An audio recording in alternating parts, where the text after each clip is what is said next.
What can we do to protect ourselves from robot automation? The CEO explained that machines will replace traditional labor. This is all about artificial intelligence and how much faster it can process. Human labor is never going to be cheaper as we get more advanced, and we're just going to have to adjust to that and deal with the results.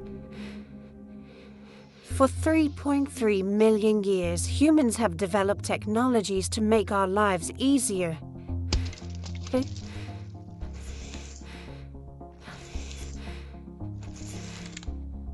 These inventions made us more efficient and meant we didn't have to spend as much effort working to survive.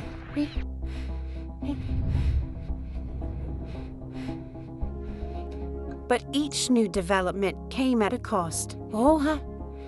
When bronze tools were invented, all the guys who made stone tools were driven out of work. And when iron tools came along, all of the bronze workers lost their jobs. When the Industrial Revolution hit, it wiped out the livelihoods of millions of cobblers and weavers who had to adapt or get left behind. And this process continues today. Only now it's happening faster. Much, much faster.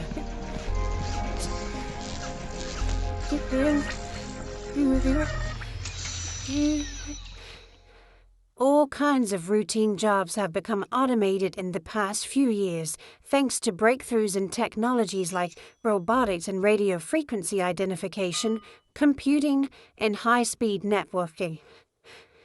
And at the same time, another powerful force, globalization, is making it easier for companies to move jobs overseas where wages are lower and regulations are less stringent.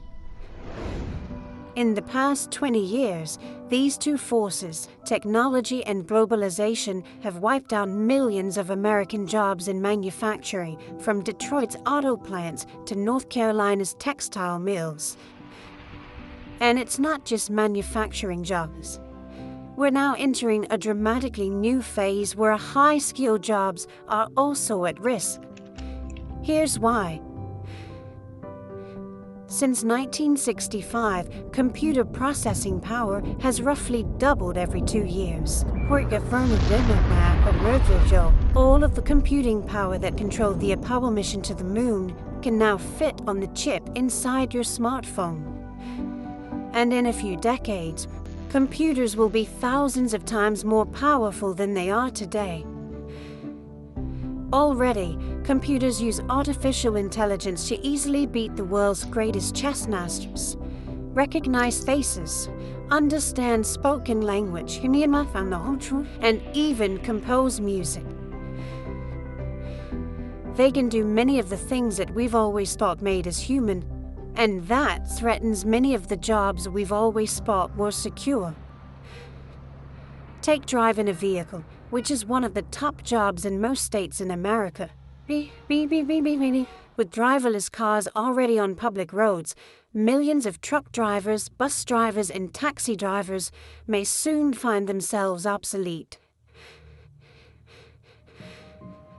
In hospitals, hundreds of thousands of jobs are on the line, as computers learn to analyze CAT scans and biopsies, deliver low-level anesthesia, and even do surgical procedures.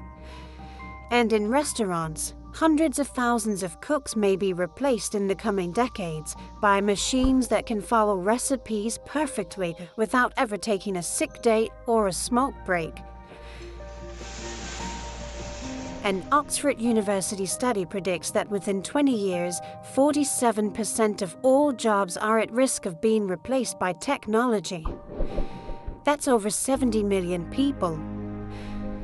And at the same time, globalization is also affecting high-skilled jobs in ways that it never has before.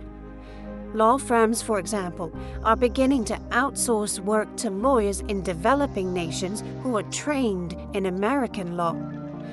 These lawyers can do legal research and even review contracts for a fraction of the cost of an American lawyer.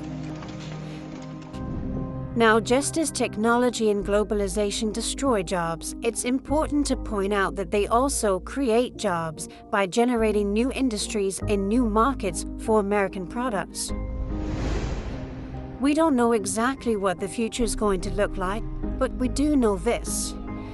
Millions of American workers, white collar and blue collar, young and old, are about to face enormous, difficult transitions. We're living longer than ever before and will be forced to change our jobs more often than any people in history.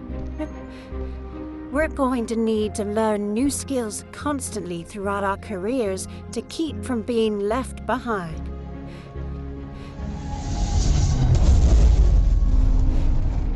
This revolution in the job market is not coming in the distant future.